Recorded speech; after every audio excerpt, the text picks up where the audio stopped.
آقا کریم علیہ السلام مسجد نبوی میں تشریف لائے، 2 حلقے لگے ہوئے تھے۔ ایک حلقہ ذکر کا تھا جہاں لوگ بیٹھ کے اللہ کا ذکر کر رہے تھے، اور ایک حلقہ علم کا تھا جہاں مذاکرہ علم جاری تھا۔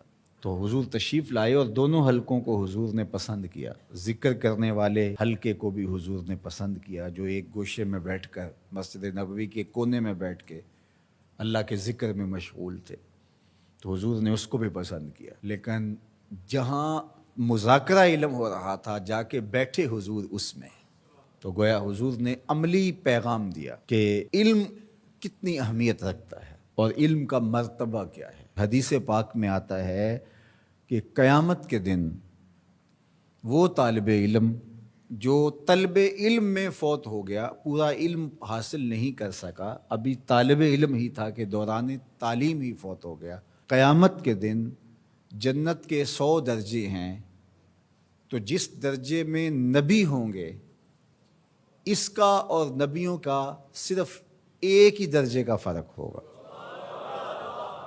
اللہ اکبر! یہ نبیوں سے نیچے والے درجے میں جو طالب علم کی کیفیت میں ہی، اس حالت میں ہی انتقال کر گیا۔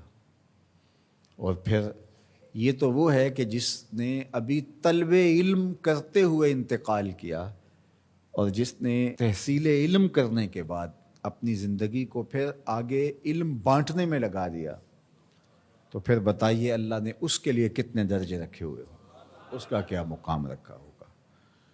تو ہمارے دین نے ہمیں علم سیکھنے کی تلقین کی ہے۔ افضل کون ہے، اشرف کون ہے، تم میں سے بہتر کون ہے؟ تو حضور علیہ السلام کا فرمان سن لیجئے، خیرکم من تعلم القرآن وعلمہ۔ تم میں سے بہتر کون ہے؟ جو قرآن سیکھتا ہے اور آگے سکھاتا ہے۔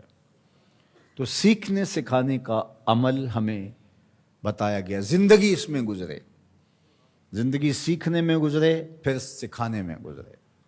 یہ ساری زندگی کا نچوڑ ہے جو ہمارے دین نے ہمیں دیا۔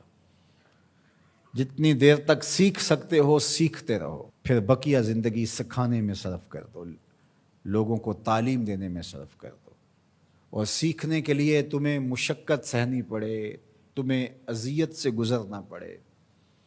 حضرت امام شافعی علیہ رحمہ فرماتے ہیں کہ طلب علم میں تمہیں ذلت کا سامنا کرنا پڑے تو کر جاؤ، اذیتوں سے گزر کر کے تحصیل علم کرنا پڑے کرو۔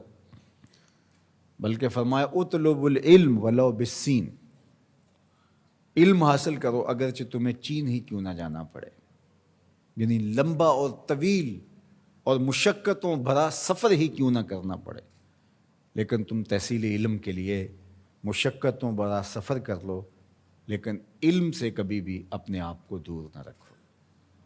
تو یہ ہمارا دین ہے جو ہمیں سکھاتا ہے۔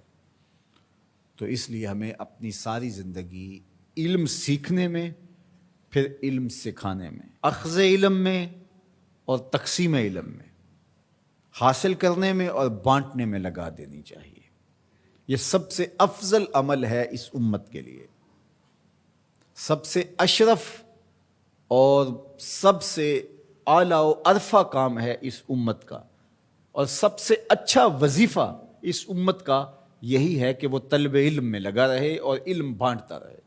انسان علم سیکھ جائے، پھر حضور کا غلام مسلمان علم سیکھ جائے، تو وہ اپنے باقی مشارکات سے تو ممتاز ہوتا ہی ہوتا ہے، حتیٰ کہ وہ کتا جو سیکھ جائے، جس کو شکار سکھا دیا جائے، اور وہ کتا جو سیکھا ہوا نہیں ہے، دونوں کے لائے ہوئے شکار میں فرق ہے۔ تو کتا سیکھ جائے تو وہ کتوں سے ممتاز ہوتا ہے، تو انسان سیکھ جائے تو اس کا مرتبہ کیا ہوتا ہے، اس کا مقام کیا ہوتا ہے۔